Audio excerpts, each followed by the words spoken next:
morning, shine your light. It's your day and the world is waiting. Move along to the song, singing in your soul. Feel the beat, clap your hands, let it take control. All you need, all you want, are you ready to find your way? Cause every day is a new day, and everything's going your way. And you wanna make it last forever. We'll keep it together, cause it keeps getting better. How are you, Gemma? Thank you so much for coming. Thank I know you're not feeling very well today, or is it okay? Is the flu over? I'm okay, yeah, You're I'm okay. Very good.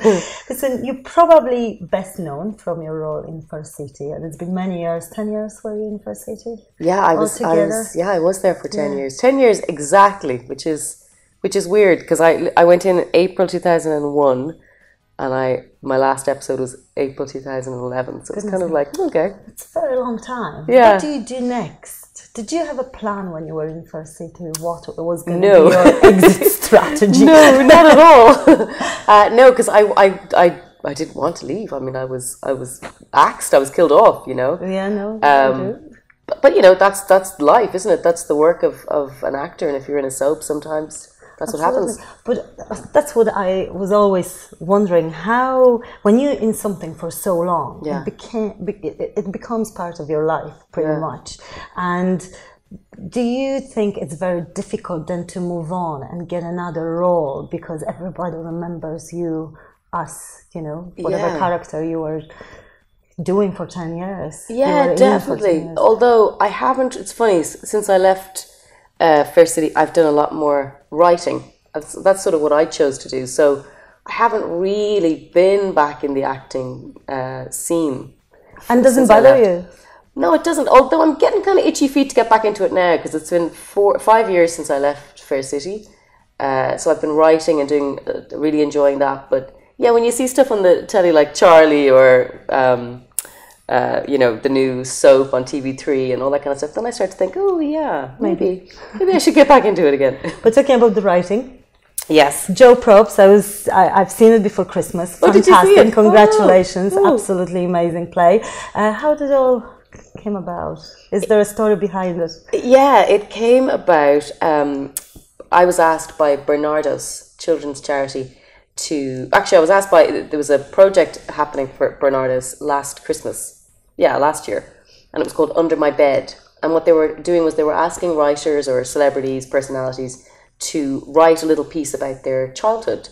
And it was the whole idea was, you know, when you're a kid, your bedroom is your little sanctuary, and what's under your bed is kind of secret, and you know, whatever you have under your bed. So I had an idea that I wanted to write something about my friend. So I said to them, I don't want to write about my childhood. Can I write about my friend's childhood? And they were like, yeah, okay, that sounds fine. And I wanted to write about him because he was bullied as a child. He had a tumour, and it was benign, but he had a tumour, and so he had been in hospital for a long time when he was a kid, and he'd been on medication and put on weight and then got bullied, but found solace through rugby. So he became a prop, or actually he didn't become a prop, he just found his way onto the rugby team. In my play, Poetic License, the kid becomes a prop, because I thought that was the best position for him.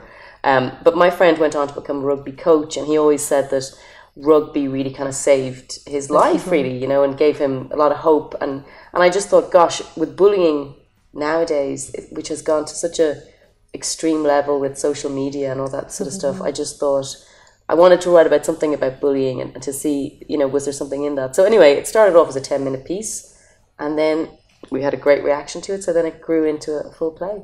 Fantastic. Yeah. So the play was a big success before Christmas. Did you play just in Dublin, or? We've actually been all over. We started in September. We've been to Wicklow and Kerry and up north, and we were in Smock Alley in Dublin and the Axis, and we're still going. We're going to Cavan and Offaly and Roscommon. So there was a small break, and you're now back again on the road. So what next? Where are you heading? The next place we're going to Where can we find you? is Cavan.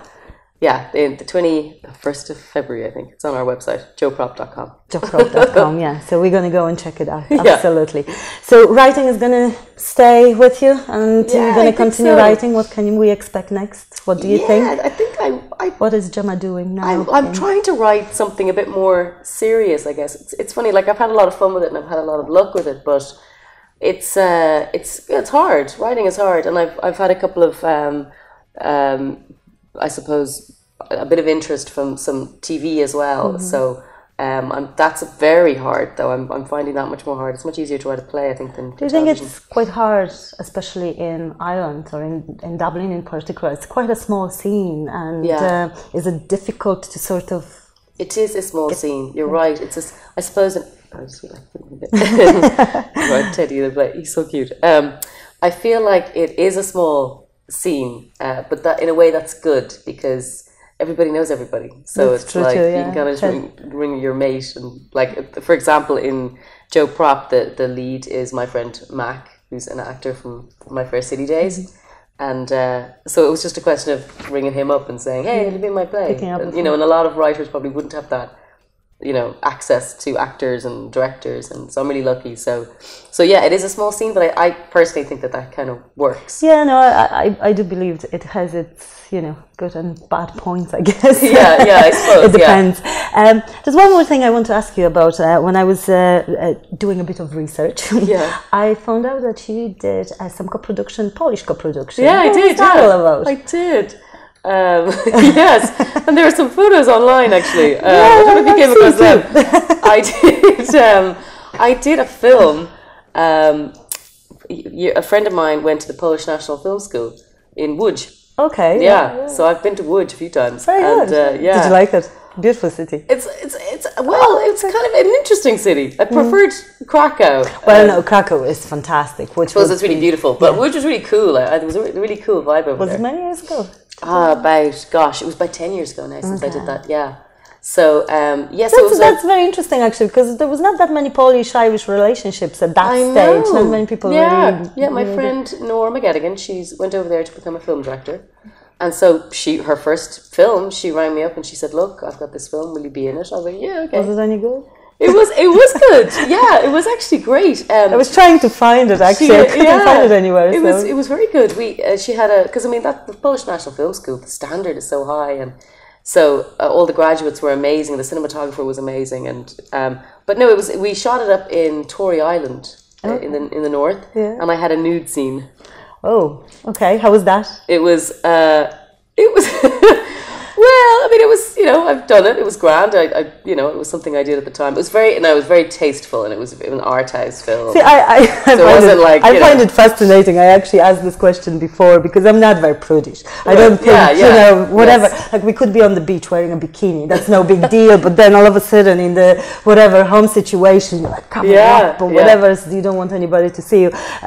So I find it quite, I think, not too totally. But the total nudeness as such, with a lot of people around you. Well, it was a closed set actually. There was only it was a closed set, so it was just the director, the cinematographer, and the wardrobe makeup girl. Okay. And then the other actor, he was also nude. But it was, in a weird way though, it was a kind of I feel it was a rite of passage in a way, and there was an incredible power about it.